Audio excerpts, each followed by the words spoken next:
بسم اللہ الرحمن الرحیم۔ یہ ہمارا سبق نمبر 21 ہے۔ مشہور شہر اور دریا۔ ہندوستان میں سب سے بڑے شہر بمبئی اور کلکتہ ہیں۔ بمبئی پچھم میں اور کلکتہ پورب میں سمندر کے کنارے پر ہیں۔ وہاں سے دوسرے ملکوں کے ساتھ سوداگری ہوتی ہے۔ روزمرہ جہاز آتے جاتے ہیں۔ لاہور، دلی، آگرہ، لکھنؤ، الہ آباد اور بنارس بھی بڑے شہر ہیں۔ دلی اس ملک کی پرانی راجدھانی ہے۔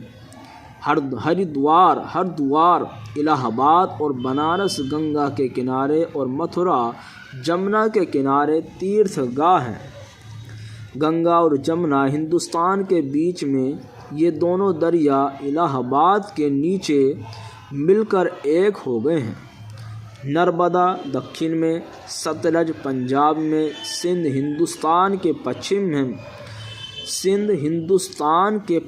میں اور برہم پتر پورب میں بڑے دریا ہیں۔ الحمدللہ ہمارا یہ 21واں سبق مکمل ہوا۔